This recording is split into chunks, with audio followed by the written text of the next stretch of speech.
2020, a webinar series organized by Father Muller Homeopathic Medical College.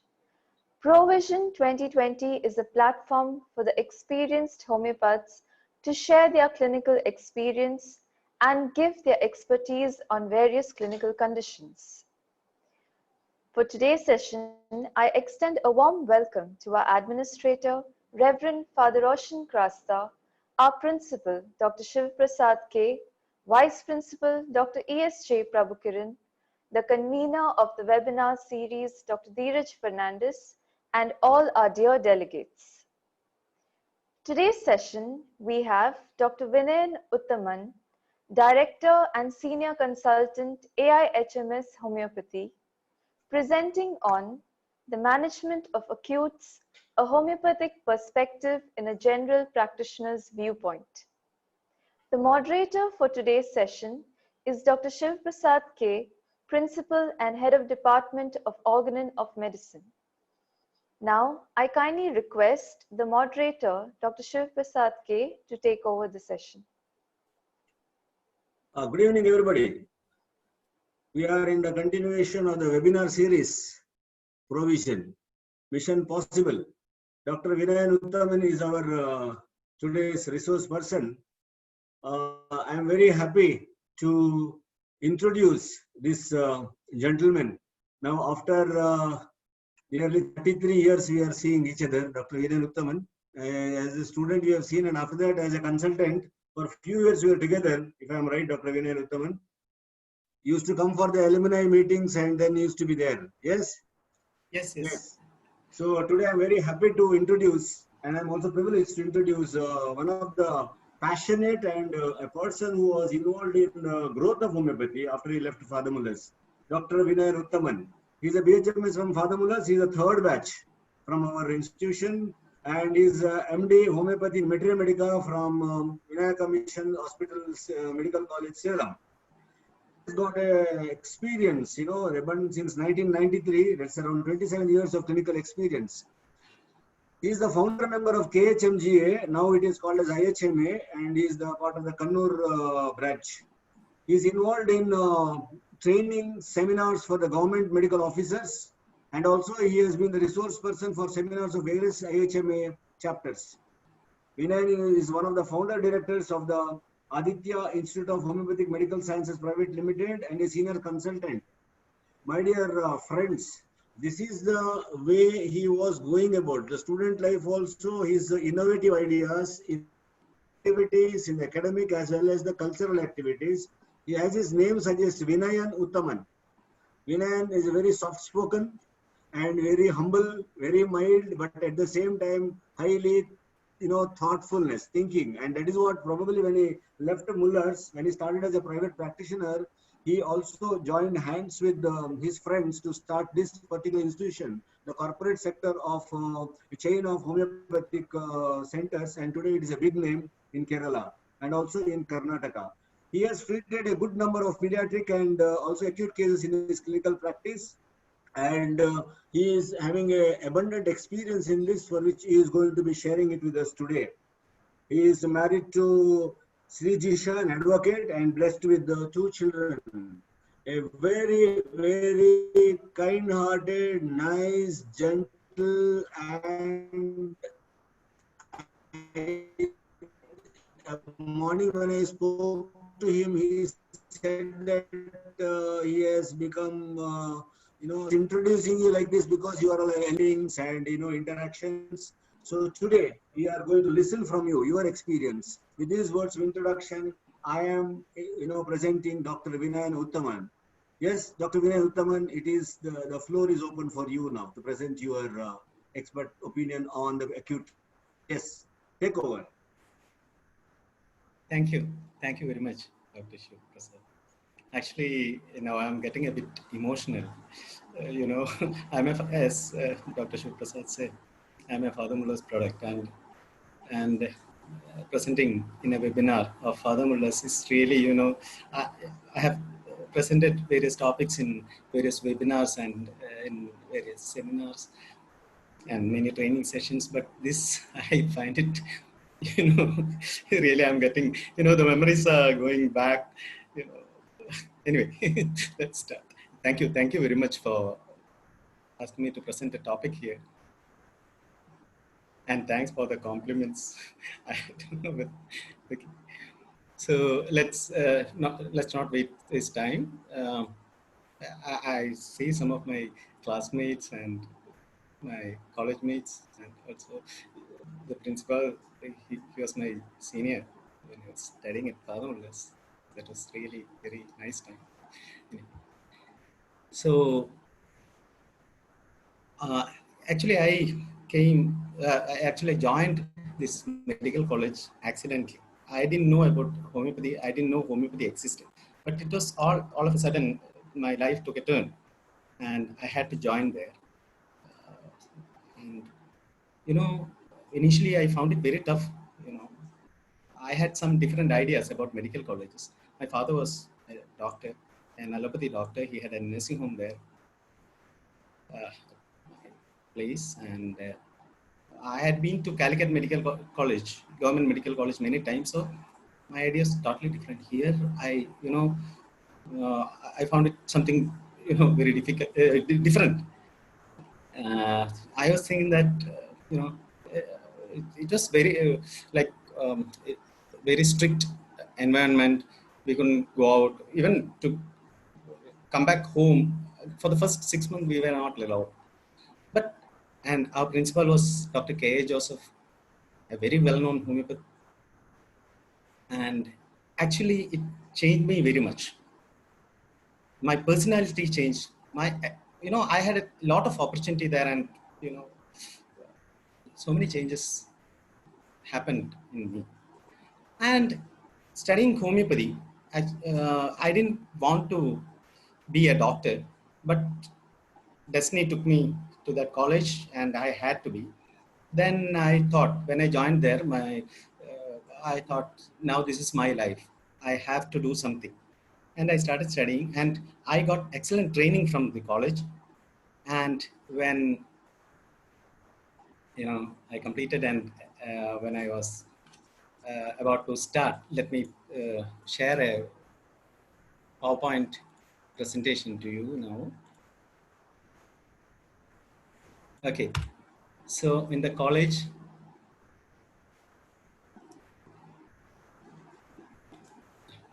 so when I graduated, the day of graduation, I still remember it was a very colorful function.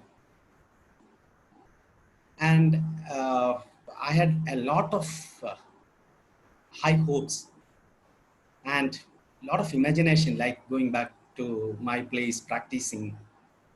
And I have a lot of, I got a very good training. I know better than allopathic doctors. I know about miasms. I know about vital force. So this is a far superior system. Even now, trust me, friends, I firmly believe this is a far superior system. But then the feeling was different. I was going, I'm going out and I am going to set the world on fire. I practice like anything, like I can cure anything. And I started my practice with a lot of expectations. And what happened was,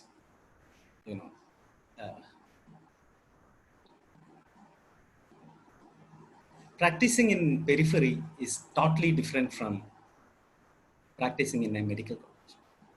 There we have so much of advantages. We have IPs, we have very good laboratory, and whatnot. Everything is there. And we have a lot of doctors, experienced doctors to guide us, support us. But when I went back to my place, I was all alone. One of my friend also started at the same time. He graduated from Government Homeopathic Medical College. We started together in the month of March. So that was the situation, and around 16 allopathic doctors were around. And as I told you, my father was an allopathic doctor. He had a very good practice. He was seeing around 300 plus patients every day. So we were well known, and the people around me were expecting a lot from me because my father was so famous. He was a very, very good practitioner. So there was a lot of pressure on me. What happened was, and I started getting patients initially itself because my father was famous. So I also got famous.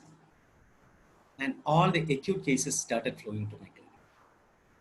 You know, treating acute cases with homeopathy is much tougher than treating chronic case. In chronic case, we have, of course, we have a lot of time to get an improvement. In acute, like if someone comes to you with a temperature of 104, he will not wait for more than 1 day. How much ever we convince, at least by next day he has to get better. If somebody comes with diarrhea, we have to stop diarrhea immediately, otherwise he will go into dehydration. If somebody comes with vomiting, so and with severe toothache, severe stomach ache, abdominal pain, so that was a very challenging situation, you know, and I encountered with many failures. So I was losing hope. I was totally frustrated. I cursed myself for joining this homeopathy. I didn't know what to do. I was totally confused. See, always doctors, even now I get confused at times regarding diagnosis, which medicine to give, what should be the reputation, what should I tell the patient. In certain cases, even now after 28, 27 years of practice. But at that time, it was, you know, confusion, frustration, and, you know, I didn't know what to do. Then one of my senior, Dr. Tito George, he was practicing with a very famous homeopathic doctor in Alway. I went and met him. I asked him, see how this doctor is getting so much of patients. He shared a lot of, you know, a different, he actually opened up a different section of homeopathy that was full of mother tinges, lower potencies. For acute, you go back, you give this, you will get result. He boosted my confidence. I went back, I started using those medicines and I was getting results. Then slowly, I started using so many mother tinges, lower potencies, and the practice started rolling. Then later on, at that time, this type of webinars were not there. Seminars were very less. But then later on, when I attended many seminars and all, I started thinking, yes, to treat acute, this is very good. But in chronic cases, this is a failure. So later on, I started developing my own way of practice, my own theories. I mean, not against the principles, based on the principles, I formulated my own techniques. Rather, I'll put it that way, my own techniques. So then I started getting results in chronic and acute. See, now I'm very comfortable. When a fever case comes to me, I'm not, you know, I'm very confident. 95, more than 95% of fever cases get well in a day, in 24 hours. Vomiting within a few hours, diarrhea in a day. So, you know, I'll share something with you, what I'm doing in my clinic. I know that there are a lot of, you know, different schools of thought in homeopathy. There are practitioners who give only single dose of medicine. There are practitioners who give single medicine, a few doses. There are practitioners who give multiple doses, multiple medicines and mother tinctures. At times, we may have to, you know, give a few mother tinctures along with, that's what I feel. I'll share that with you. That's why I'm here. So when a patient comes to us, he's totally, you know, he has a disease. So he'll be much worried and anxious. So what he expects is, this doctor is going to cure me. This doctor is going to cure me. So with that faith, he's coming to us. So we have to produce a result. If he's not satisfied, he will leave you and go. So there is, you know, it's not that we only practice firmly, we adhere to the principles and with you know, actually what I feel is, it's not that firmly adhering to the principles. We have so many misunderstandings. We don't get the whole picture of homeopathy. Because homeopathy has a lot of as I said, it's far superior. Of course, we have limitations too. That too we should know. Anyway, if the patient is happy, we are happy, the system grows. So now let's come to the treatment of acute diseases. I'm actually focusing on acute diseases, not on chronic, managing acute diseases. Okay.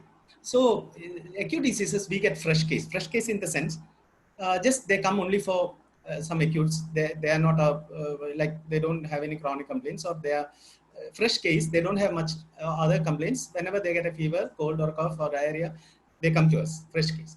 So second one is patient taking constitutional or chronic treatment from our clinic. So we know he's under treatment, what all medicines we are giving, we are well aware of. Patient taking constitutional or chronic treatment from other homeopathic clinics. So there we have a disadvantage. We do not know what medicine the patient is taking, and what kind of practitioner he's.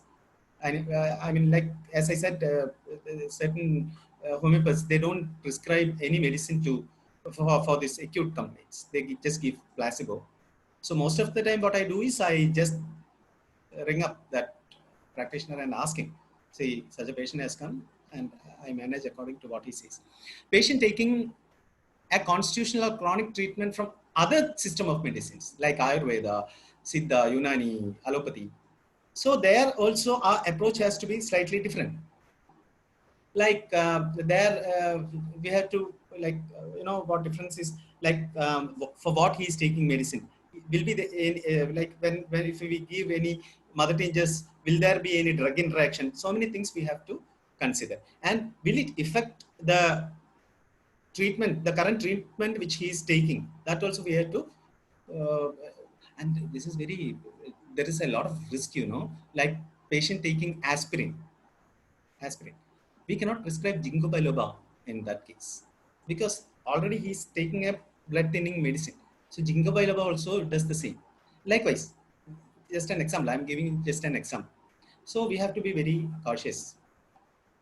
Only if you prescribe mother tinctures, okay, or low potencies.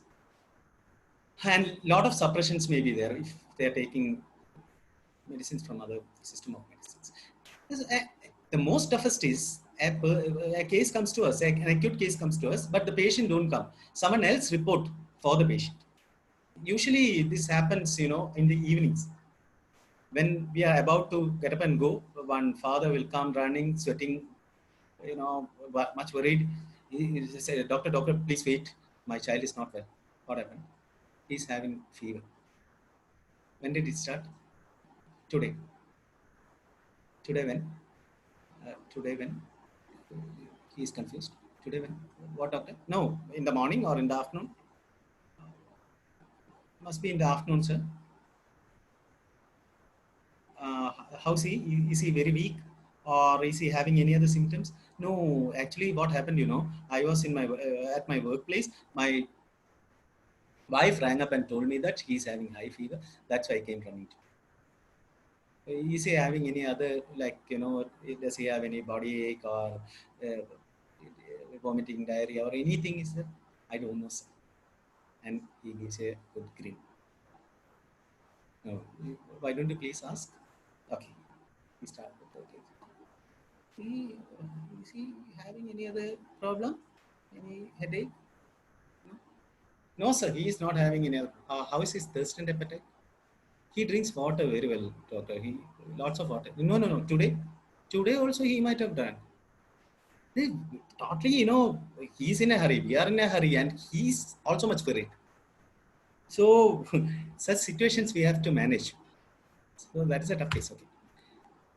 So in a case taking, this all what all things are involved, like case taking, physical examination, investigation, diagnosis of the disease and person. That's very important in acute diseases also. Many times, what I see, especially, I see a lot of doctors, juniors and all, in our institutions and outside. About 60 doctors are working with us, even though not on a regular day basis. About 60 doctors are working in our institution all over. We have 10 centers. and also outside when I go to many seminars, or we see a lot of doctors, I interact with them. So diagnosis is not at all important. They don't diagnose. Investigations only if that much required, if they feel. Otherwise they don't do any investigations. See, these all are very important. Diagnosis is very, very important, but we ignore. See, the reason is we are focused on the symptom similarity. Our only focus is that take some symptoms, arrange it, find a symptom, and prescribe. That has to act. And most of the time, my friends, that doesn't happen. That is not going to help. So directing acute totality and select a simillimum, then prescribe and give general instructions, note down follow-up criteria, follow up when they come back, follow up and take necessary action. This is how we manage. Like any other chronic or acute, we do this. So here in symptom classification, what we have to, here the diagnosis is very important, because there are some general symptoms or generic symptoms that's common to that particular disease. So that helps in diagnosis, of course. But the other symptoms are important for us. Once we diagnose, the other symptoms are very important, like specific symptoms like sphere of action. That's very, very important. See, while selecting a remedy, especially in acute cases, while selecting a remedy, this is very important, sphere of action. That medicine should have the affinity on that particular organ or that particular part. Otherwise, how much our symptoms are similar, this will not give you very good result. So this is very important. Most of the time, this is ignored. Then characteristics of pain and all, and individual symptoms, we know PQRS symptoms. I don't want to. Then potency, again, you know how to select the potency based on so many. There are potency selection criteria. So I am not going into the details of that, you know. But most of the time, what we see is everyone has a favorite potency. You know, some of my friends, they prescribe 30 more often. They start with 30. Some majority of my friends and myself, including myself, I like 200 potency. Some of Vanam, Tanam, there are, you know, favorite potencies. Our master's favorite, Dr. Samuel Hahnemann's favorite potency was 18. Yeah, that is not available now. Previously, Father Muller's had 500 potency. I don't know now whether they are producing it, but that's a good idea. Many times I felt between 200 and 1 if there is a potency, that would be good. Anyway, repetition again. Repetition is very, very important. See, now there is a general, you know, idea that you have to give only a single dose. In acute, repetition is very important. The repetition should be like, you know, you have to take into consideration the progress, how fast the disease progresses. You have to repeat that often. Only then you will get, because all these acute remedies, the duration of action is very short. So you have to repeat it often.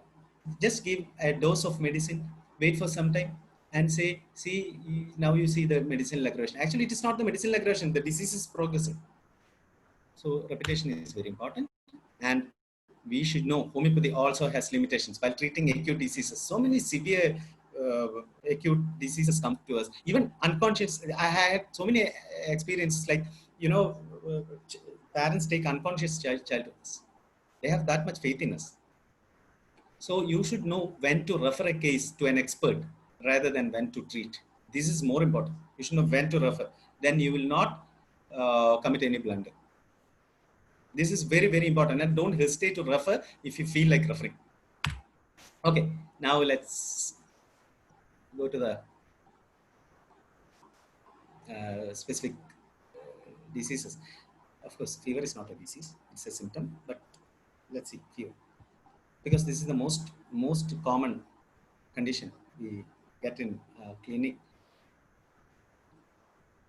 And general practitioners, we have a lot of, that's why a general practitioner's view. Here, when I discuss this, you will have so many doubts. Like, can we repeat that often? Can we give a medicine along with that? See, as a general practitioner, the problem is we are practicing in the periphery. We have a lot of doctors surrounded, like, allopathic, so Ayurvedic doctors, and anything that. So they start comparing. People start comparing. That's a big thing.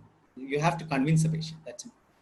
Nowadays people are very much worried about this fever, because earlier it was not that much. When I was a child, when I had fever, my father was an allopathic doctor, a very famous physician, and he never used to give us medicines. My grandma used to make a decoction of this licorice, tulsi, whatnot,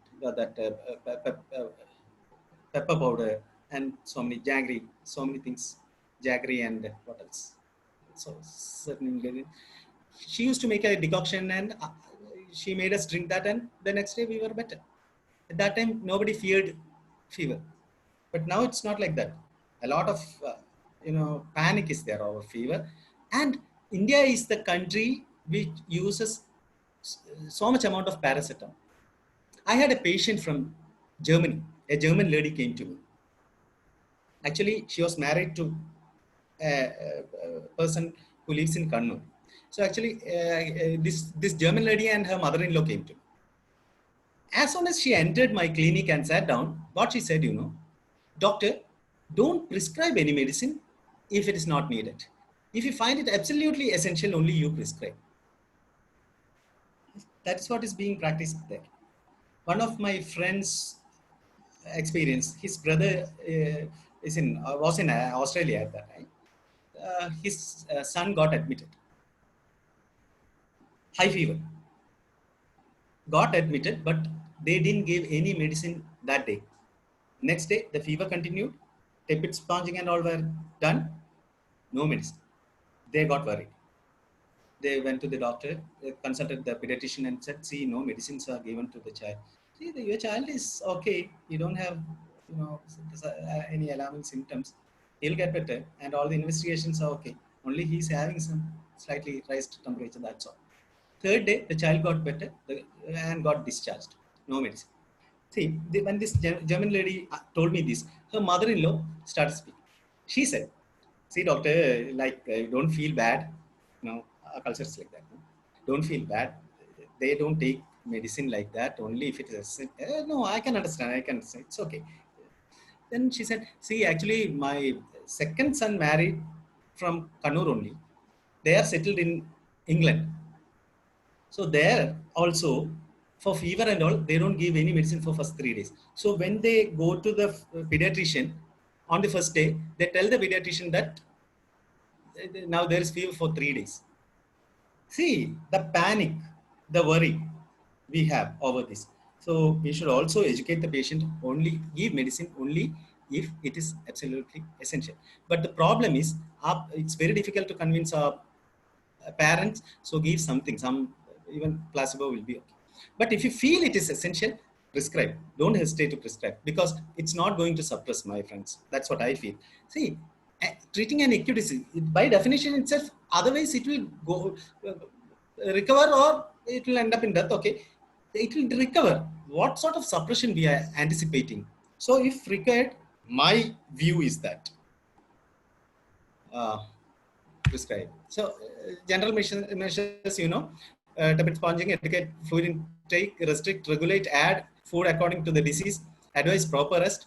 This is very difficult, advise proper rest. Why they are coming to you? They want the fever to be better by that day or the very next day, because they have to go to their job. They can't take long leaves. One small child, a mother brought a child to me. She was having fever, and the mother asked, "Doctor, will it be better by tomorrow?" "Yes, she has to be. Otherwise, you report to me." "No, doctor, can I send her to school?" "In which class she is studying?" "LKG."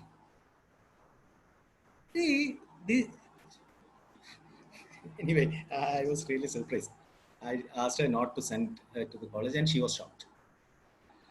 Don't unnecessarily panic the patient. See, you are having fever, maybe it's corona, be very careful. Don't panic the patient. They are coming for some relief dose. So the causes: fever without focus, systemic infections, mumps, measles, HFMD, chikungunya, dengue, leprosy, so many fever associated with URTI, LRTI, tonsillitis, gastritis, so many itis we have. So let us see fever without focus and with rhinitis or influenza. See why I selected all these together, because most of the medicines comes are common for these conditions. So majority in this is my experience what I am talking. The majority of the patients uh, are better by bryonia. They present with bryonia symptoms. The majority. Usually, if it is viral, if it is without focus means there are no specific symptoms, but there has to be a cause, an infection. So majority I get bryonia, maybe around 50% I get bryonia. Maybe in my place, I don't know how it will be in your place. So when I give bryonia, indications and all, I'm not going to tell you all the indications. That's boring. Bryonia, I prescribe either in 3x or 1M. This 30, 200 and all, it takes time to act. I'm not saying that it will not act, but it takes time to act. So I prescribe usually 1M.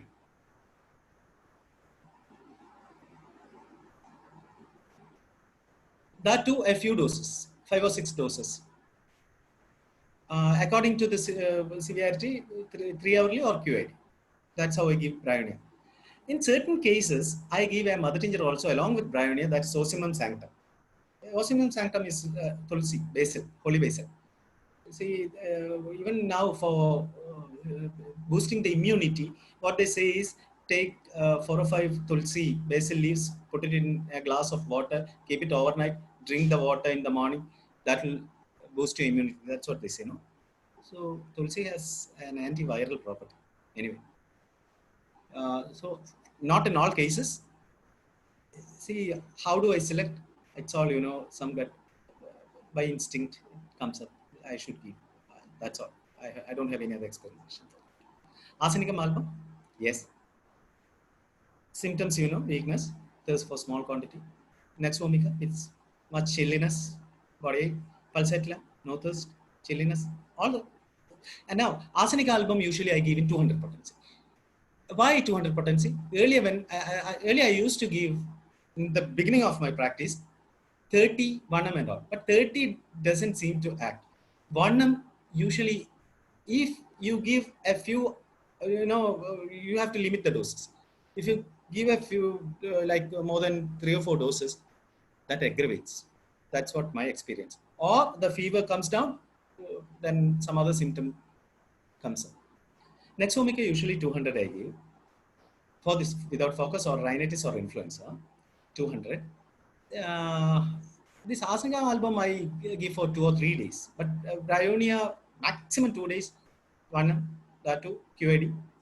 Next vomica again, 6 or 8 doses are enough. That's what I found in my practice. Pulsatilla also 6 or 8 doses are more than enough.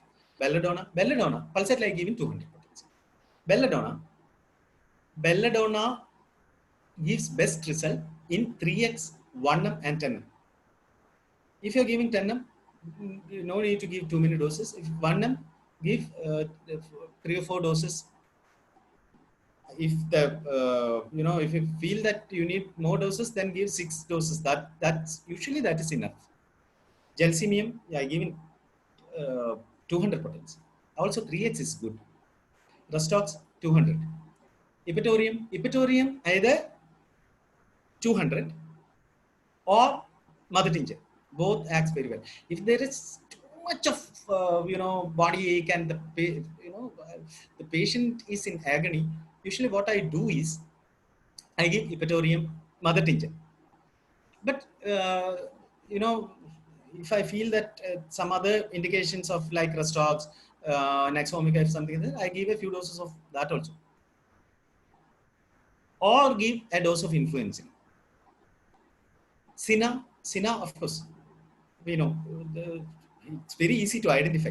The palms will be cold, child will be irritable, he won't let you examine. Sina, what I found is just give a single dose. Single dose of 200 is more than enough. It will bring down fever very fast in a few hours. If you repeat Sina, then it is a problem. Then again the fever goes. That's what I found in my practice. Okay, Hepacil, usually during November, December, January, with much chilliness. As iod, like arsenical, but hot. Aconitum, usually we don't get aconite patients very often in our clinics because they come, in the initial phase of fever only. This will act, but we know the symptom.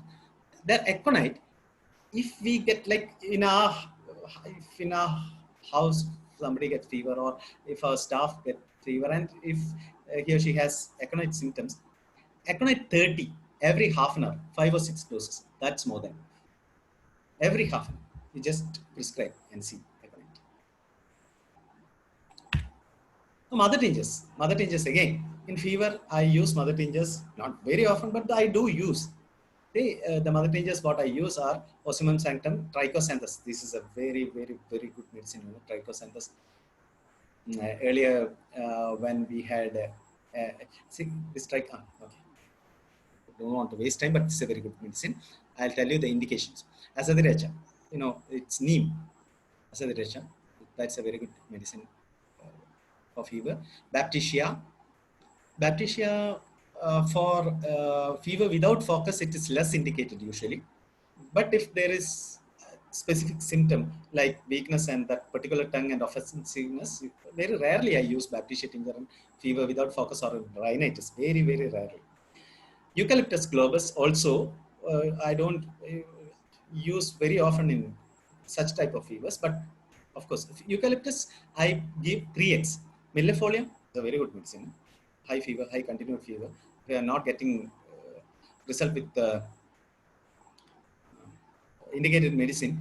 When they come next day, I prescribe millefolium. Eupatorium, again, I told you. Gentiana cerata, I used to. Actually, the common name of Gentiana cerata is fever killer, and it kills the fever. That's true.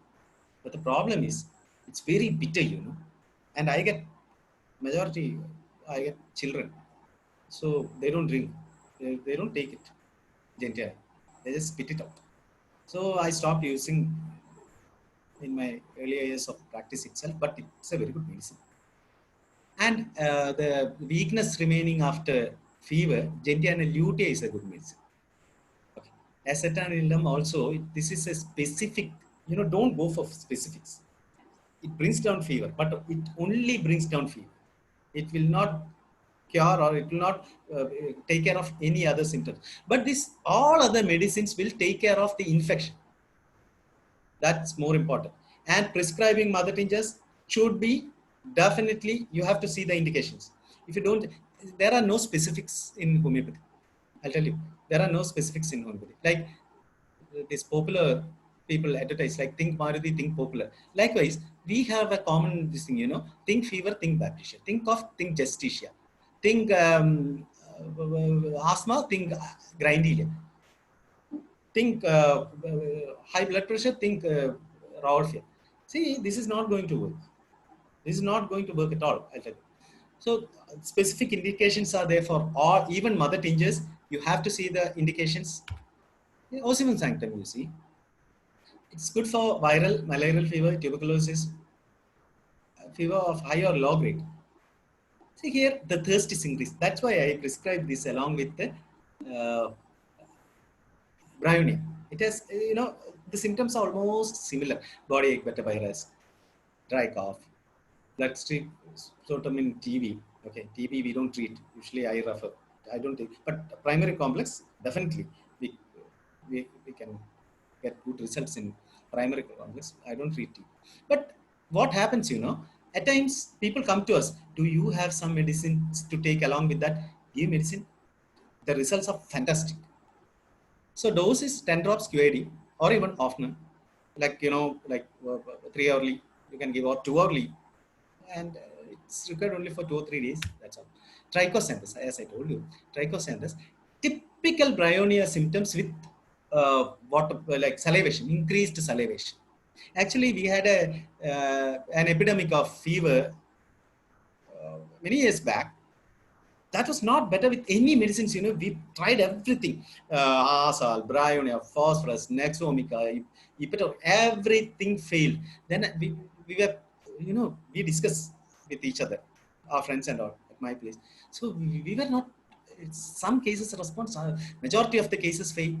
Then what I did was I took Boric and I just started from A to Z, and I found out this medicine. Rang up to Mangalore, St. George. They couriered me the medicine, and when I started giving this, like magic, it worked. No cases failed. So the symptoms are viral fever, chronic fever with hepatosplenomegaly. See, in viral fever, the symptoms are with fever, chills and burning sensation. Okay, acute fever associated with headache, great thirst, vomiting, nausea, and water pressure. If this is there, and during this rainy season, this is much indicated also. Trichocenes. Acute or chronic fever, in acute viral fever, and it's a very good medicine for chickenpox. So here it is thirstless, just like Osimum sanctum, but it is thirstless. Usually, I prescribe on that basis. I differentiate both whether thirst is there, but in certain books you can see large quantities of cold water, but usually thirstless, it acts very well. Baptisia, see, primarily I didn't put viral in the beginning. It's septic. Any bacterial infection with fever, Baptisia is the best. That's why that offensive breath. See, you don't get that offensive breath in this thing. What? Viral. You get it in bacterial infections, right? So septic, typhoid, viral, tonsillitis, and tonsillitis, bacterial tonsillitis. Of course, diarrhea, bacterial diarrhea. Indications: extreme weakness, tongue dry and dirty, offensive breath. Eucalyptus, I think we have to go a bit more faster. Otherwise, lots of slides are there. So eucalyptus again, influenza, but it's mainly what I use it for is sinusitis. That will come later. Sinusitis, ethmoidal and frontal. Ethmoidal and frontal. See, that's why I told you the affinity of that. I was referring to, remember in an earlier slide. This is for ethmoidal and frontal sinus. Okay. Eucalyptus. Millefolium. Millefolium, I told you, it's a very good medicine for viral fever, continuous high temperature. If there is, along with, if there is, there is a spelling mistake. Okay. Epistaxis, don't think, just give this medicine. The epistaxis will stop and fever also will stop. There are certain patients, they get occasional bleeding from nose, and when they go to ENT doctor, surgeon, they find nothing. They say it's okay. It is, they give some medicine and just send them away. When they get fever, they get this epistaxis. There are patients. Okay, for them, this is the medicine. Okay, menorrhagia. Okay. See, this is for that. Okay, now for febrile seizure, this is another tough situation. Many times I had experience, the child start convulsing in front of me while examining, just seizure starts. Earlier in my initial days of practice, I used to get really afraid, but this can be managed also very well. No need of any worry. And you can also stop this febrile seizure, the tendency to febrile seizure, but that doesn't come in this acute percentage. So I'm not going into that part. What I do is, if there is a history of febrile seizures, what I do is invariably, if even the temperature is low, I start with stramonium 10 2 doses. If the temperature is high, 3 doses. Very high, 3 doses. 1 hour I give. And then the indicated medicine usually I give. And most of the cases, 99% of the cases, it stops or prevents the febrile seizure. That's what I do. And also belladonna 3x in that case. Along with the other indicated medicine, we can also give belladonna 3. That is also a very good medicine for febrile seizure. But belladonna 3x alone may not be, you have to give either stramonium or hyoscyamus. Hyoscyamus, if you are giving hyoscyamus, it should be in Vannam. Just read the symptoms of stramonium and hyoscyamus. See, to prevent fever, Acarus calamus, that is Vayambu. You know, for very small infants and all, there is a practice of giving honey and this one, Vayambu. Vayambu, it's in Malayalam, it's Vayambu. In Tamil, it's Vasambu. I don't know in other languages. It's a, you know, the immunity, it's a immunity booster, Acarus calamus. So in our clinic and all, what we do is we take 5 drops 2 times a day till that season is over. This is a very good medicine. You can safely take for a long time, Acarus calamus. Emelica officinalis, this is Amalfi, Nelica, Indian gooseberry. Of course, we know it boosts the immunity. That's why in this Chanaprash and all it's there. So the recurrence it prevents. I mean, it gives a good immunity. Preventive of viral fever. And one more thing, if it is influenza or rhinitis with fever, give a dose of influenza venom to others in the house. Usually, they won't catch the cold and fever. That's my experience. Fever with LRTA. Okay. Lower respiratory tract infections, usually, again, here, Bryonia is the number 1 remedy, but the potency is different, what I use. Bryonia, when I give in LRTA with high fever, that also depending on the fever. If the fever is above 103 or 102, I go for Bryonia alba 10M. Bryonia alba 10M is very, very good for LRTA with high fever, you know, with Bryonia indications, of course. 10M a few doses. Earlier, I had a fear of repeating higher potencies.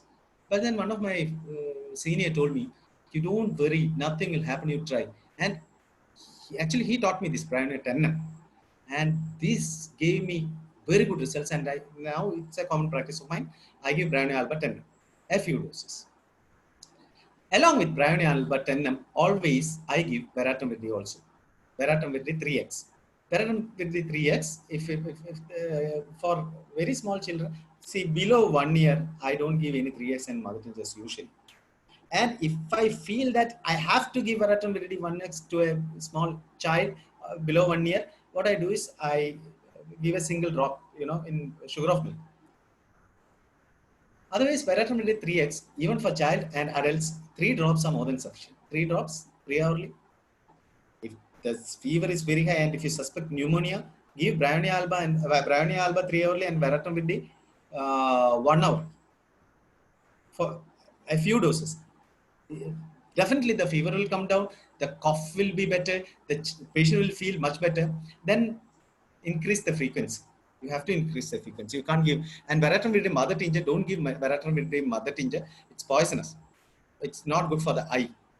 Never give Baratam. I have seen some prescriptions of other doctors, Baratam mother tincture, but that's not, sensitive patients might get some problem. We cannot assess the susceptibility and sensitivity of the patient always, right? So, and antiemtat, you know, the symptoms and all, you know, the tongue, that rails and all, you know, antiemtat, either I give 3x or 1M, usually. Most of the time I prescribe 1M. A few doses are enough. 2, 3 or 4 doses maximum. That's enough if 1M. If you're giving 3x, when do I give 3x? If I feel that frequent repetition is needed, and if I'm not very sure antiemtat is 1M is going to act, I give 3x repeatedly. Initially 2 hourly, then 3 hourly, then QID. Along with this, I give either Baratam or Blatta. Along with antiemtat, I give Blatta. Blatta 3x is very good, you know, in such cases. Even iodine, I missed it here. No, it's there. Iodine. If the thick yellow discharge is there with high fever, antimonium tata, I give iodine with much rails, crepitations. Antium Rs. This is also a very good remedy, you know, especially for chubby children from urban areas. Antimonium Rs is very effective. urban areas, you think of anti-ammonium mask. 1M, 2 or 3 doses. That's it. 3x in fever with LRTA I don't give. I give 3x of anti-mask in asthma. Lycopodium again 1M or 10M. Phosphorus. If you get the symptoms, phosphorus is a very good medicine, for LRTA and pneumonia. Phosphorus 1M or 10M. Sorry, phosphorus I give 6C and 1M. 6C and 1. If I feel that I need to repeat phosphorus and the person is not phosphorus, I give 6C. Aziod, if there are symptoms of like arsenic alb and if the patient is hot, I usually aziod 3x. Now, this is again, shall we spend time? Somebody please in the chat box, shall we explain this thing or just you need the symptoms? Because we'll be wasting time. Otherwise you take a screenshot of it. This is a good medicine for pneumonia. Dose just 3x, 3 drops are enough till the temperature is normal to reduce the frequency to grade. Baratamide, LRTA in pneumonia. In Boric, it is said it rises the opsonic index against Diplococcus pneumonia by 70 to 109%. You know what is opsonic index? Dose again 3x, 1 to 3 drops 3 hourly, reduce frequency. Aziod, these are the. It's a very good medicine for bronchitis. Primary complex. See, in primary complex, it's out of the way. Or shall I stick on to the topic? Anyway, this I'll tell you. Primary complex, what I do is I give tuberculin 200 every week for the first month with aziod 3x TAD for first month. Second month, tuberculin 200 same way, aziod 6x, and for another 6 months, I repeat this aziod 6x along with the constitutional what I feel like Pulsatla or any other medicine. That's how I treat primary complex. Recurrent RTA is a very common problem in children. See, there also give tuberculinum 200 weekly because recurrent RTA, the patient's miasm is tuberculin, definitely. So what I do is weekly I give 200 tuberculin 200. Then as iod 3x, the child's immunity will be very much high with this R-iod 3x and R-iod 6x later for 3 months. The second month tuberculinum 1M every 15 days. Third month tuberculinum 10M 1 dose. R-iod 6x. Bronchogenic carcinoma R-iod.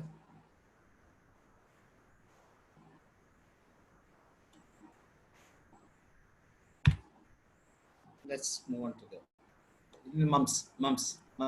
We have very good scope. Belladonna, with the patient comes with typical belladonna symptoms with severe pain. Give 10M 3 or 4 doses. The pain stops the same day itself and the fever comes down. Usually. And usually with all these potencies, I give Jabaran, mother tincture, 5 drops QID for adults and 3 or 4 drops QID for children. Belladonna, 1M or 10M, both are effective. Pulsatla, again, what I do is, if there is patient comes later with fully developed mumps and if there are symptoms of orchitis beginning, what I do is I give Pulsatla 3x or 6C frequently, very frequently. For initially 2 hourly, then 3 hourly. That arrests this thing, orchitis. Usually, we have to be very careful. We have to follow up such cases. If it is increasing in children below 14 years, it's not a problem. But if it's above 14 years, this could cause sterility. So be very careful. Usually what I do, I give to the children only. If I find a person with orchitis and mumps, I just refer. Don't take risk. Steroids are better in such cases. So Pulsatla 6C or 3x or 200. Bryonia again 3x or 1M. If the pain is more with severe pain and Bryonia symptoms, I give 10M. Merxol 30. Usually, I don't know why. Usually Merxol always I give 30. Gives me good results. Very rarely I give 1. Phytolacca, I give mother tincture or this thing, 200. 200. Also 30. If the fever is low grade, I give 30. These trifolium repens, this is a very good medicine to prevent mumps. Trifolium repens. Give 5 drops TID, that's how I give. And I get very good results with trifolium repens. Okay. Mumps complications, I told you, Pulsatilla, orchitis, acute pancreatitis, phosphorus 12C or tablets. Okay. Measles. Again, see, most of the medicines, see, you don't need too many medicines to treat all these clinical conditions like measles, mumps, fever without fault. Pulsatilla is a #1 remedy, what I find in my practice. Arsenic album, bryonia, antimonium tart if there is cough. And one of my friend told me that with any other medicine, you give antium tart 30, a few doses, that will prevent this chest problems. That's his experience. Usually I don't give. I just ask them if to come back if there are symptoms of cough and all. Again, Veratamidi, if the see measles second stage, like once the fever is better and then again it rises with chest symptoms, I give bryonia and Veratamidi in such case. Restox, of course, the indications. Euphrasia when there is conjunctivitis. All these Restox 200 I give, Euphrasia 30, and antium tart 1m or 3x, Asal 200. Usually Veratamidi 3x. Okay, HFMD. This is a very comfortable case, HFMD. Usually with the allopathy medicines, it takes with more time, like it takes more than 1 week at least. With our medicines, it goes away in 3 days. And the next day itself, the patient, the child will start taking food and all, because there will be lesions in the mouth also. So it will be like whenever the child tries to eat, it pains or burns, so the child stops eating. But the very next day itself, it improves. Majority of the cases, I give Merxol 30. Asal, of course, if the symptoms are there, Asal I give, and bryonia very rarely. Not that we don't get bryonia symptoms. Yes, we do get bryonia very rarely. Pulsatilla, again, usually it's a rare prescription. But if I give Pulsatilla, in such cases, I give 0.3. That potency has better action. That's what I found in my practice. Okay. Now, chickenpox. Chickenpox is a common condition we get. Again, chickenpox, bryonia and arsenic album. These are the medicines which is prescribed very often. Bryonia again, same way, 1m, a few doses. Arsenic album, 200, a few doses. A few doses are enough actually. And along with the Merxol, of course, if there are pus, this hemorrhagic variety, Merxol is very good. And if there are pus in the lesions, Merxol you can pick off. Antimonium tart, again, that not antimonium tart is a very good medicine for chickenpox. If there is cough along with chickenpox in the beginning itself, give antimonium tart. Cough also go. This crepitations need not be there for that. Pulsatilla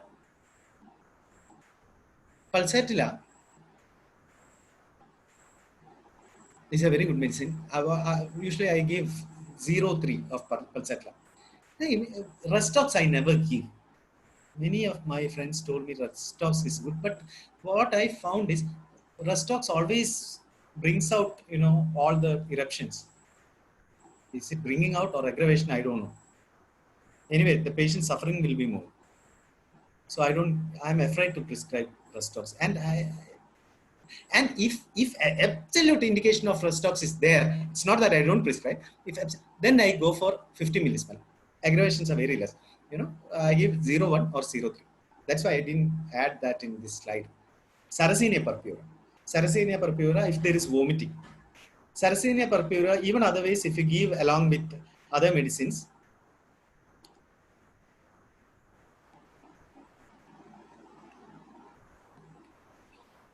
Sarracenia purpura, if you give along with other medicines, it acts better, the other potency acts better. Now, Ocimum sanctum. Ocimum sanctum, again, with thirst. Azadirachta without thirst. Good, very good medicines. I give along with other medicines. Variolinum as a preventive. Now, Ellen, I think. They have a chickenpox preventive Poxin and all. The brand name is Poxin. It's actually very old. So nowadays I give that to the patients. They will be very much satisfied. I'm giving variol num, but the name is Poxin. Globules. I think it's of Allen Pharmaceuticals. So severe itching of chickenpox is a very challenging thing. Earlier I used to, struggle a lot with this, but nowadays it's very easy for me. This is a short prescription. If there is severe itching, that's common. So in a spray bottle, take Artica urens tincture and water 1:10 ratio. Spray all over. Give Artica urens mother tincture along with that. That night, the patient will sleep very well. Give for 2 or 3 days. By the time, the lesions are also better. This is a very, very, very good medicine for that. Herpes zoster, again, epismel, Rustox, Hypericum mesarem, Mentha piperata, Sempervium. Mentha piperata tincture, usually I give along with this all medicines, 20 drops QID. Also, if the pain is very severe, the symptoms of Epis and Rustox or other mesarem, there won't be much pain. Epis, Rustox and all, they complain severe pain. When there is severe pain, I give Hypericum tincture. Hypericum tincture, there are 2 advantages. The pain will be better. The patient sleeps well. It's this Hypericum is a very good medicine for depression. Usually when there is depression, I prescribe Hypericum mother tincture, 10 drops, sleeplessness from depression. Hypericum mother tincture, 10 drops BD usually. In severe cases, I give 10 drops TID. Also with migraine,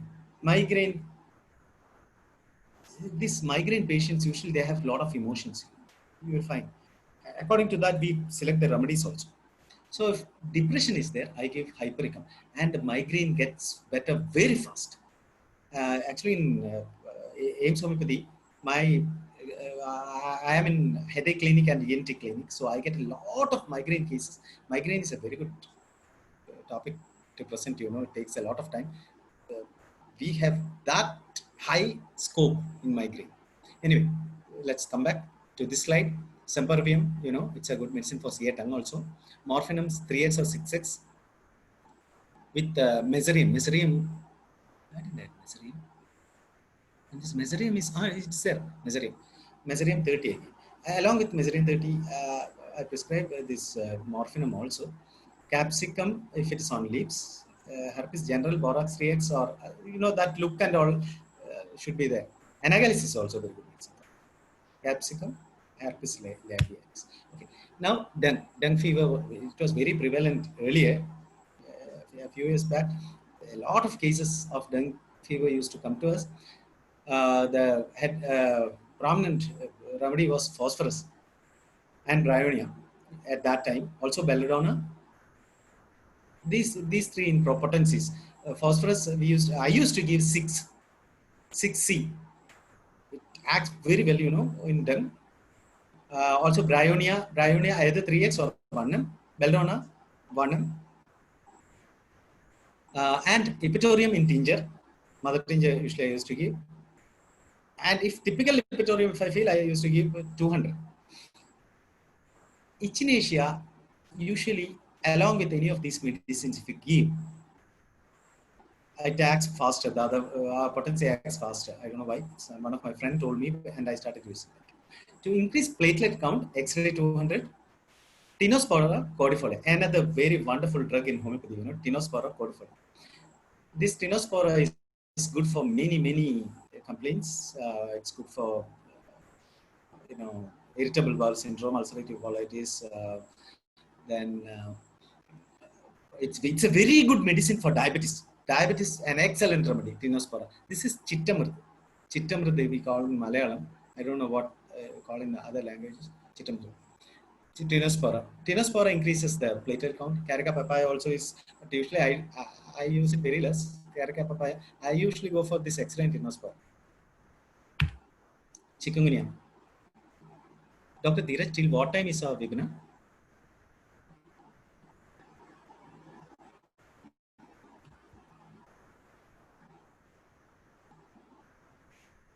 Am I audible? Yes, sir, you're audible. Until what time we can go on? So you can go up to 9 o'clock, sir. 9 o'clock, then I'll go a bit faster. I'll not explain too many symptoms. I'll just take screenshots of this. And if you want a PDF of this, I can share it also. Tonsillitis, belladonna, Rustox, lachesis, Merxol, Beretta carb. And in mother tingers, guaicum, phytoleca, bacteria, pyrogen, echinacea. No, sorry, pyrogen is not mother tincture, okay? Pyrogen 30. If there is high fever, what I do is I prescribe pyrogen 30 QID. It brings down the fever very fast. Belladonna, you know the indications. Belladonna usually I give 1 Rustox 200. Lacus is 30, a few doses, 6 or 7 doses. When there is this thing, what swallowing, empty swallowing aggravates. There are two medicines which I use: Lacus and Belladonna. The main differentiating feature is the look. If it's bright red, I give Belladonna. Otherwise, I give Lactasis. Gives 100% result. Merxol, the salivation and the tongue, Beretta, when the pain is less and when you look, you expect more pain. But if the pain is less, I give Beretta only a few doses. Guaicum is an excellent remedy for this. Tonsillitis, even for Quinsy. For Beretta also is very good for Quinsy. Phytoleca, please read the symptoms. Phytoleca in mother tincture, it acts better. Pyrogen, when there is fever, I prescribe pyrogen.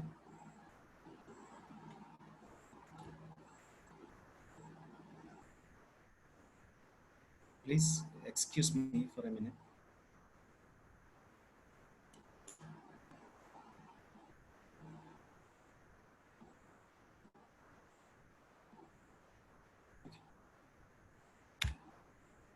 So these are the indications. Please take a screenshot of it. I'm not going to explain any of this.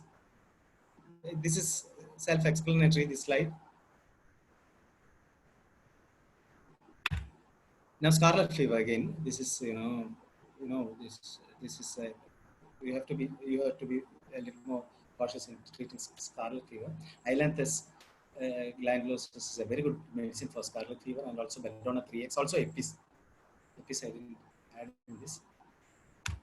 Quinsy, Beretta, Lachesis, Hepasulf. Hepasulf, I give 3x or 1 if you are giving in the early stages with high sensitivity and aggravation by cold, then you give Hepasulf 1 a few doses, 3 or 4 doses, 1 hour or 2 hours. According to, brings down the pain, and the very next day the patient starts getting better. So when I give Hepasulf, what I do, Merxol actually I follow with Merxol. I give 2 or 3 doses of Hepasulf and then Merxol. Okay.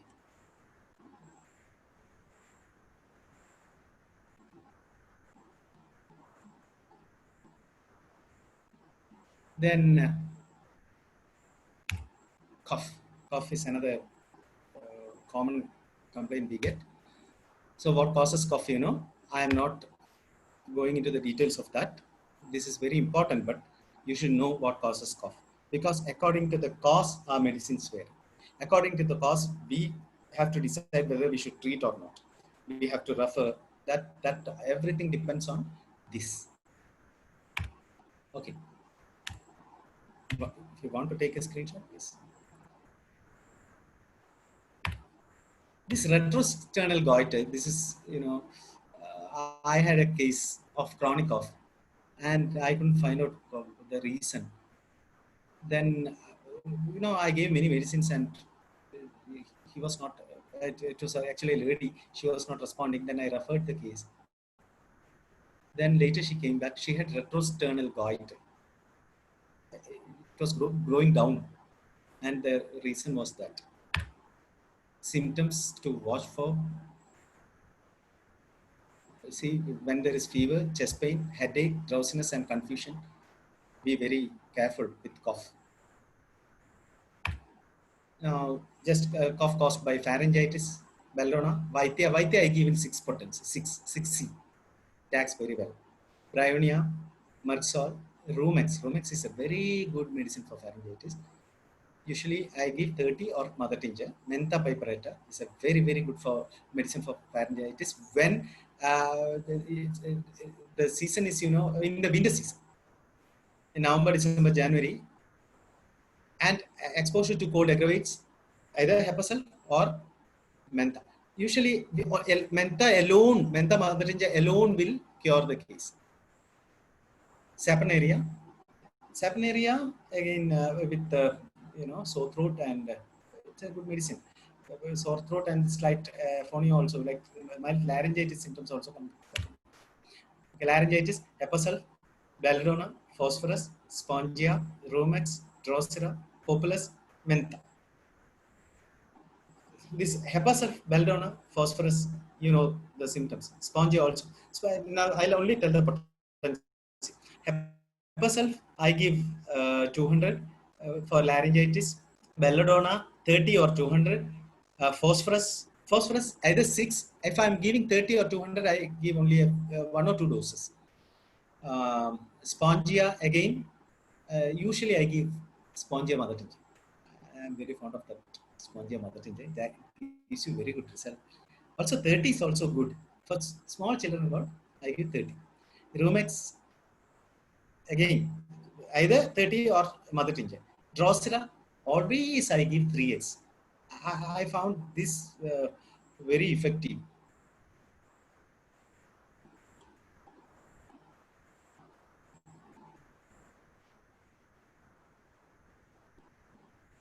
Drosera 3x. But Drosera 3x don't repeat for too many days. Populus, it's an instant voice producer. I have a patient, a singer. He comes to me before the previous day of his performance and get this medicine. It clears the throat. The voice improves. Mentha. And one more medicine which is not there is Glycyrrhizia glabra. Glycyrrhizia glabra. Please note down. Glycyrrhizia glabra is a very good medicine for laryngitis. It is in Malayalam. It is called Iratimadhiram. In English, it is called licorice. This one actually, even if you chew that licorice, it soothes the throat and brings back the voice. And this is a very good medicine for distressing nightly cough. Some people come and tell us, even whether it's bronchitis or laryngitis or pharyngitis, see doctor, I cannot sleep. Give me something. Give me some medicine. In that case, you can prescribe Glycyrrhizia glabra. It will give you very good result. In such cases, definitely it gives you very, very good result.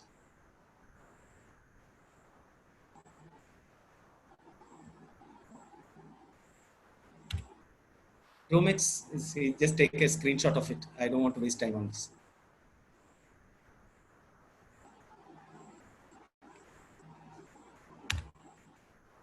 Drosera again.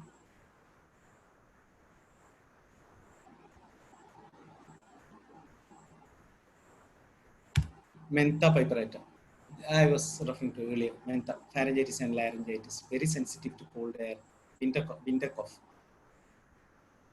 Tobacco smoke, aggravation from tobacco smoke. For Glycyrrhizia, this is the one. Glycyrrhizia. See here, one thing you have to be very careful of. It contains a compound which is not steroid but acts like corticosteroids in a mild form. So it's not recommended in pregnancy. Prolonged use of Glycyrrhizia glabra. This is a good medicine for this thing. What? Dyslipidemia. And people start taking for a long time. But it acts like steroid. It has a plant steroid in it. And what happens is they get edema. So this is not recommended in pregnancy. Populus, I told you. Acute hoarseness. Whooping cough. Corallium rubrum. Usually, Corallium rubrum, I give in 6 potency, 6C. Coccus cacti, I give either mother tincture or 30. Cupramet always 30. Ipica 0, 3 or 30. Drosera 3x, very good. Mephitis again 6x or 30. Castrina vesca and pertussinum as an intercurrent. Please take a screenshot of this so that you will get the symptoms. Shall I read it out or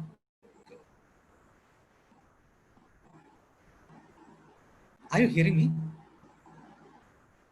Yes, yes, I can hear you. Okay.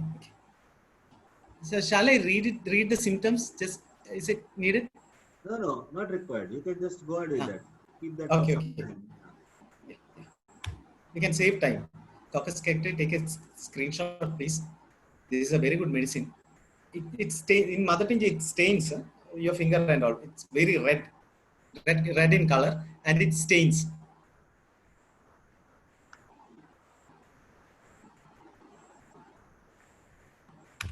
Drosera we discussed, no? So I don't think.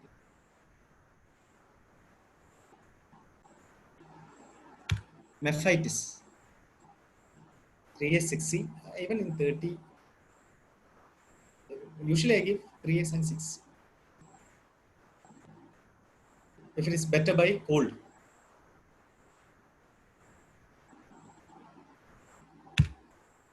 Castinia vesca, 10 drops of warm water 2 times daily. Bronchitis, bryonia always, in bronchitis, bryonia mother tincture acts very well. Also 30 and 200. I don't give 1 m. If there is fever, I give 10 m. But otherwise, always I go for even lower, like 3x mother tincture or 200. Belladonna again 30 or 1 m. Ipecac 30 usually. Phosphorus 6c. 6c of phosphorus is a very favorite potency of mine. I don't know how it happened, but it's a very favorite. But it acts very well, Pulsate, especially phosphorus 6c in, as I said, in dengue fever, in gastritis. 6c gives you the best result. There are certain medicines like that, Podophyllum. For diarrhea, mother tincture or 3x. That gives the best result. But for constipation, if you give podophyllum, it should be in 200 potency. Abdominal complaints of lycopodium gives best result in 200. Nasal complaints of lycopodium gives best result in 30. I don't know why. Hepasulf, again 30 or 200. Aware. If the bronchitis develops after measles, Aware is a very good medicine. For LRTA, I forgot to tell you that for LRTA and even in pneumonia, Aware 1 if you give as an intercurrent, you get better results. Justitia, Eryodictone, Justitia, it's a very common remedy. Eryodictone, if it is better by expectoration, Eryodictone is the medicine. Rheumats, we already saw. Acalipha indica, if it is bloodstreak. Bloodstreak sputum is there. I can see Justitia, rhinitis, bronchitis, and pneumonia. It's a good medicine. Usually, I give it for bronchitis, not for rhinitis and pneumonia. I usually prescribe it for bronchitis. And you don't need to give too many drops of this. Just 3 or 4 drops are enough, and don't prescribe in pregnancy. Justitia. It might cause abortion in very sensitive individuals. Eryodictone, I see, mother tinctures, I have a good, volumes of material. I did a good study on mother tinctures also. This herbal medicine people, they have all scientific studies. What does it contain, how it acts and all. Like hypericum, it contains an alkaloid which acts in the brain. Like, the whole mechanism is explained, how it controls the depression. Okay, Eryodictone, asthma or bronchial affections, cough after fever. This is a very good medicine for cough after fever. In potency, I give sanguinaria. Usually, only with Eryodictone it goes away. No other medicine is needed. It's like a sure shot prescription. Cough after fever is the indication, provided better by expectoration. That should be there. That should be there. See, it contains a nature identical steroid producing bronchodilation. See, so many mother tinctures has this nature identical steroids. It's called plant steroids. Actually, plant steroids, it doesn't have side effects unless if you use it for a prolonged period. For short-term use, it is usually friendly, you know. Solanum xanthocarp. It's a very good medicine for bronchitis. It's a good medicine for pneumonia bronchitis. You can read the symptoms from Materia Medica. It is said to be a preventive for smallpox, but nowadays we don't need it. Acalypha indica with bloody expectoration. Seneca 3x. Actually, this is a good medicine for bronchitis. Especially, it's good for infantile cough. Infantile cough, don't give mother tincture. Give 3x. What I do is a single drop. That too above 6 months. Okay, below 6 months, I don't prescribe any the tincture 3x anything. Ipecac 03. It's very good for infantile cough. 03. If the children are a bit older, then you can go for even 3x. See, when you prescribe 3x, if you want to give 3x of Ipecac, mix 8 drops in 20 ml of water and give 10 drops QAD. Actually, what we are doing is we are dividing the dose. Even Seneca, you can try that. Bronchiolitis and pneumonia. Bronchiolitis, you have to be very careful. Huh? It's not a, you know, it's a dangerous condition. So, and pneumonia. Always in bronchiolitis and pneumonia, check the oxygen level in the blood. Pulse oximeters are very cheap nowadays. You must be having. Always check, especially in bronchiolitis. If hypoxia is there, don't treat. You just refer the patient. Don't treat that patient. Okay. So in children, infants and all, if you suspect bronchiolitis, you know what are the symptoms of bronchiolitis and how to diagnose. So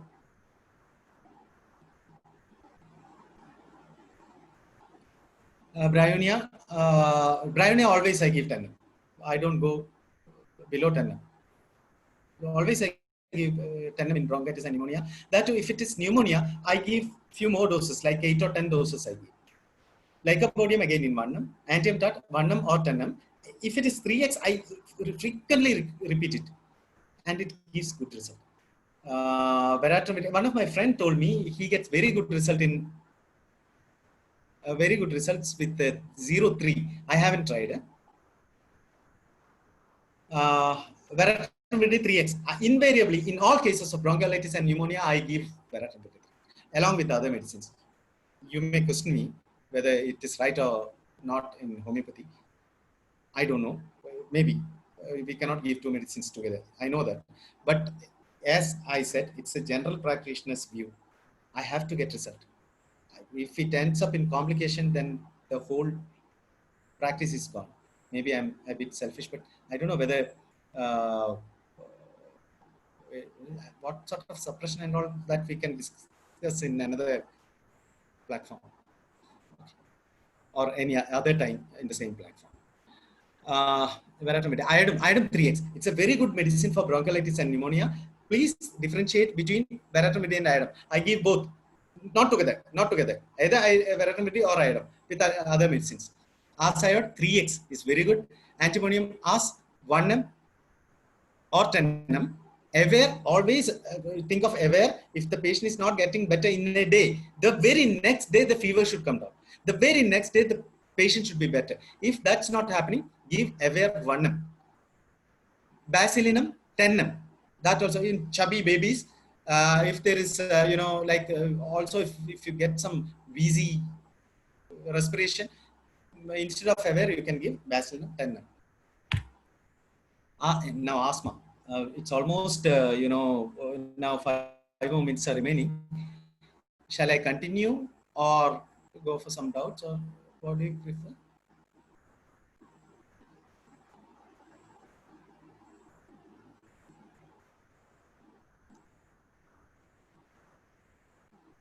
Sir, you can continue, sir. Okay. How long? Till what time? So another 5-10 minutes. Okay, then I'll move in an express speed. So I won't be explaining all this. Please take a screenshot, because I don't know whether it helps you or not. If you find it's helpful, please take a screenshot of that. Arsenic album 30, 200, Varnam is very good in asthma, you know. If the asthma is very severe, give a few doses of arsenicum album Varnam. It gives you very good result. Antimonium tartaricum 3x. If it is, I'll give 3x. And even Varnam is good. 3x acts very good, very well. Ipecac 3x and 30. That's what I give. Very frequent, you know. If it is very severe, you don't hesitate. You can even repeat it in every 15 minutes or 30 minutes. It relieves. Antimonium Ars, again, Antimars 3x usually I give if it is very severe. I repeat it every half an hour and then reduce the frequency. I tell the patient. Cupramet, again 30, Ars Iod 3x or 30, Aurelia Mother Tincture, Grindelia Mother Tincture, Eriodictyon Mother Tincture, Blatter 3x, Aspergillus, all those Mother Tinctures you see. See, I'll just show you the slides of each medicine. Take a screenshot. The symptoms are there. Aurelia racemosa you should not give in pregnancy. You have to be very careful. Aurelia racemosa is very good for allergic rhinitis also. Especially if it's aggravated in night. Usually allergic rhinitis, commonly they present with early morning aggravation or when they go out, that's or dust or some other cause. If it is aggravated in night, Aurelia is this. Ipecac don't go below 3x. It's a dangerous drug. And nowadays, I don't know whether this mother tincture is available. A few years earlier, I heard that they are going to ban this mother tincture. I don't know whether it is available. I don't. This Ipecac, I'll tell you. See, for motion sickness, when you get vomiting while traveling, this is a very, very, very, very good medicine. You don't need any other drug. It is highly effective than antiemetics of allopathy. What you have to do is give 3 drops of Ipecac half an hour before the journey and just at the beginning of the journey. In a teaspoonful of water. Usually, the patient will not get vomiting. And if he feels like vomiting, if you get that nausea, give one more time. That is definitely going to act. A few schools around me, when they go take the children for tours and all, they come to me. Every year they come to me and get this medicine. Teachers know. Ipecac 3x. Usually for vomiting, this is, you know, it acts like any other antiemetics. But be very careful. Diagnose the case. Why is this vomiting? That is very important because encephalitis and all can produce vomiting, right? Or appendicitis, any acute abdomen. Don't prescribe this. Okay. So otherwise you can prescribe. So for gastroenteritis, you can prescribe Ipecac 3x in a teaspoonful of water every 15 minutes to half an hour. If the vomiting is very severe, whatever he takes, he vomits, give 3 or 4 times every 15 minutes, then half an hour, that for 2 hours, and then 2 hourly or 3 hourly. That's what I give. See, with 4 or 5 doses, the vomiting stops. No doubt. And if it doesn't stop, you have to refer the patient with no other, even with their antiemetics, it is not going to help. They have to give injections and other measures to manage. It is equal to any other antiemetics, I can assure you. But, you know, if for in case of gastroenteritis, what happens is, as soon as the vomiting stops, severe diarrhea sets in because body has to find a mechanism to expel these things. No, so so body takes the other route. So diarrhea sets in. Then you can go further remedies, but you have to stop vomiting. No, for this in the fear of dehydration. By 1 teaspoon. If you give it in half cup of water, the patient vomits it out immediately. So 1 teaspoon he tolerates. That's why 1 teaspoon or 1 tablespoon. Then ask the patient not to take water for 1 or 2 hours. Then take sips of water frequently. This is a very good medicine. Okay. Grindelia for asthma. This is the symptom. It's a good medicine for what? Whooping up and upper respiratory, like even for bronchitis, this is a very good medicine.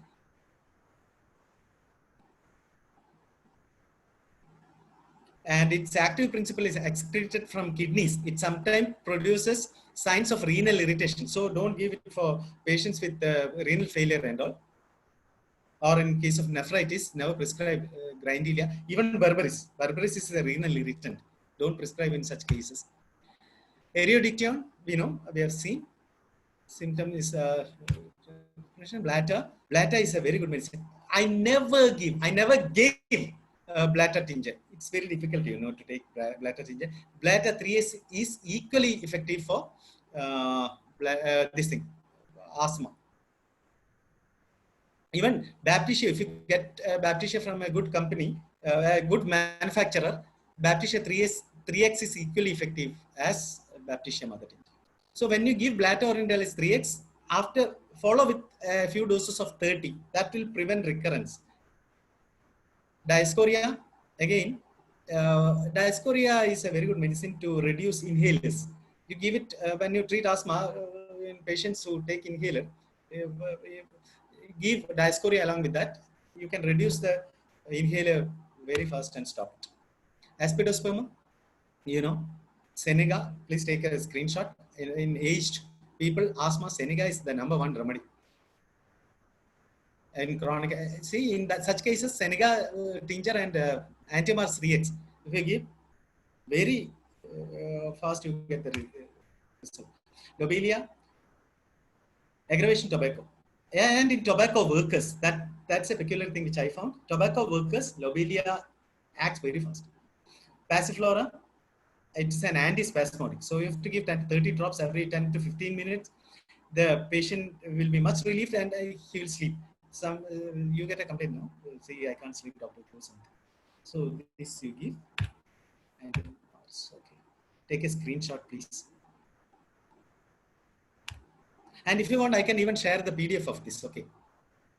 I'll share you my mail ID later. Allergic rhinitis. Allergic rhinitis is another. See, don't think with these medicines, this is only to manage acute. Allergic rhinitis, you have to give constitutional or any other method which you use. This is only to manage even asthma, only to manage acute. We are focusing on acute right now. Asal, Sabadilla, Restox, Ambrosia tincture, all the other 200.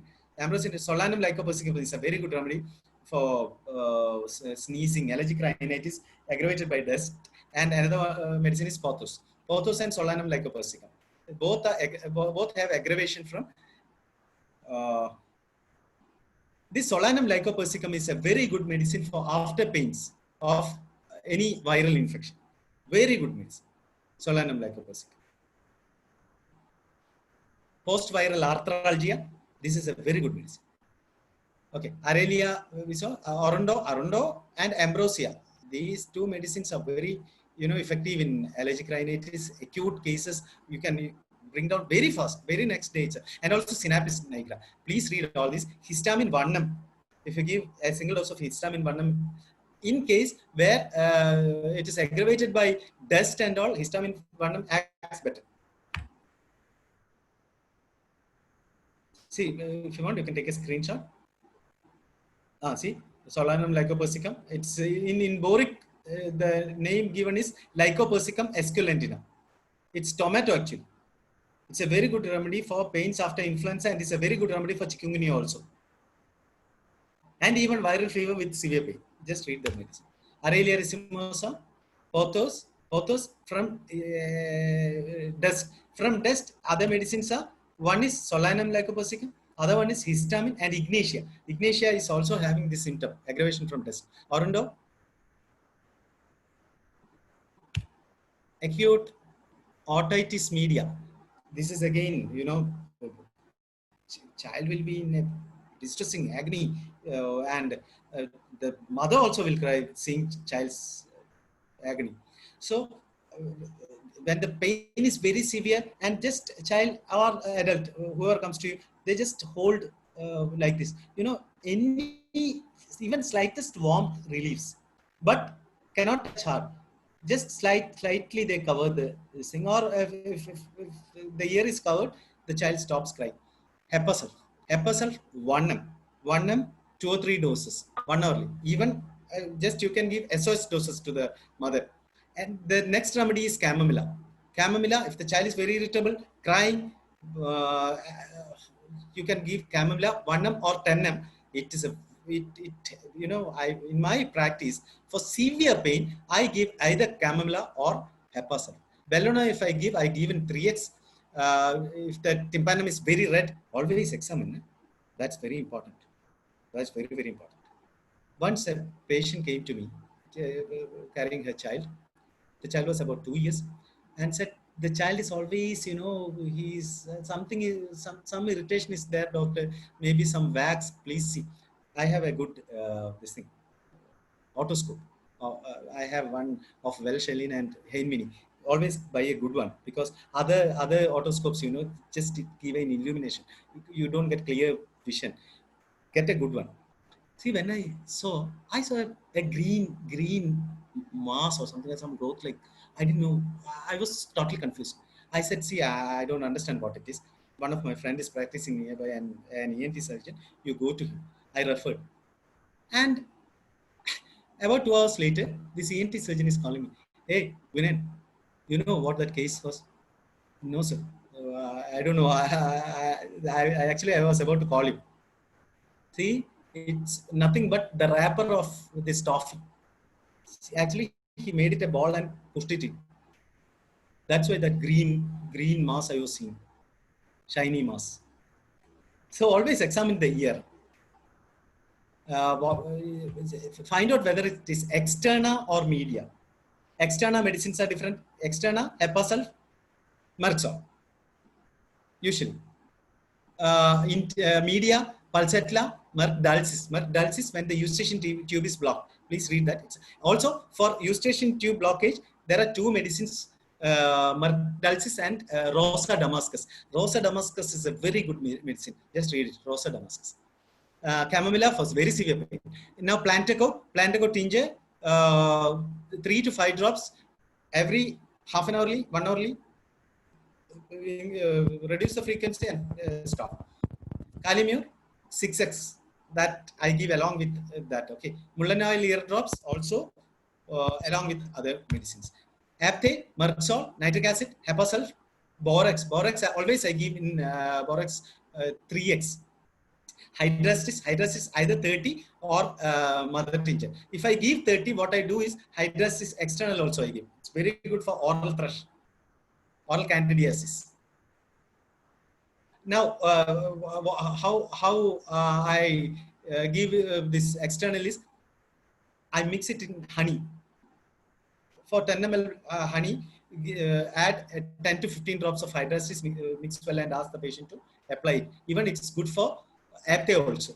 And for apte, Epitorium aromaticum is very good, It's also good for, Epitorium aromaticum is good for this cracked nipple also. Just apply, dilute and apply. You get very good result. Epitorium aromaticum. For apte of children, external, if it is oral thrush, candidiasis, applying curd will help. Curd. Along with Borax and Merxol and all. Merxol is a very good medicine for candidiasis. Borax is a very good medicine for candidiasis. Hydrostis is a very good medicine for candidiasis. For apte, severe pain, nitric acid, Merxol, and Hepacel. That's what I don't use too many medicines for this. Only this. Okay, these are the symptoms. You can take a screenshot. By the way, this for cracked nipples, I told you, Epitorium is a very good external application. Another one is Balsamum peru. This is a good external application for cracked nipples, fissures. Okay, toothache. This is, it's very distressing. Though it's not a very life-threatening condition, it's very distressing. So what I do is, if it's aggravated by lying down, I give Camilla 10 mg, a few doses. Then the patient sleeps well, even child sleeps well. And along with Camilla, what I do is Plantago. Plantago, I'll tell you how to give that. Then Marsol, Magfos, Hecla-lava always I give with all other medicines. Hecla-lava 3x. Coffea cruda, you know the symptom. Bryonia. If bryonia is less indicated, but you do get bryonia toothache. And after extraction, I I'm friendly with all those dentists, ENT surgeons, and all. They send patients to me, refer back, or they refer patients to me. See, after extraction, there are two dentists nearby. There are patients who cannot take antibiotics and painkillers, so they refer to me. So what I do is I give Hypericum 1 mg, frequent doses, 1 early and 2 early on the first day, and then QAD next day, 1 mg, and Arnica 30. It really, just like antibiotic and this thing, painkillers, it works. That's just by the way. So Chamomilla, coffee. Okay. So Plantago measure. How to give Plantago measure? This is important. This is how I give. What I do is mix 15 drops in an ounce of water. A tablespoonful of this has to be taken every 5 minutes in case of severe toothache or otalgia. And once the pain is better, then reduce the frequency, then 10 drops TAD the next day. When you give frequent doses, go for 3 to 5 drops. But otherwise, mix 15 drops in an ounce of water, take a tablespoonful of it every 5 minutes in case of severe toothache or otalgia. It gives you very good result. Coffea, take a screenshot of this, please. Calcarea renalis, that is an interesting medicine. It lessens tendency to accumulate tartar. Nowadays, it's very common, no? The whole teeth, just, caries of the upper teeth in children, small children. So what I do is, this is not an acute, of course. What I do is I give Calcarea renalis 4x. Earlier 3x I used to get. Nowadays even 4x I'm not getting. Nowadays they have only 6x. Even 6x is very effective. And also Fragaria tincture, mother tincture. Then give some Meserium or any other indicated medicine. It arrests the progress. If you get the child in an early stage, he will be, you can cure him fully. If the tartar is only found, the tartar goes away. Then add a few drops of this Fragaria in the toothpaste and brush. That will be very helpful. Okay, headache. Headache is a big topic. I don't know. It's already 9:15. So headache. Just what to do? Shall we stop? Yes, sir. Like we can have other session. Okay. Yeah. So I'll just share my 1 minute.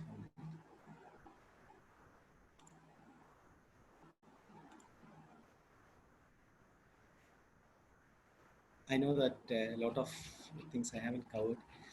So many things. Okay, you can get my.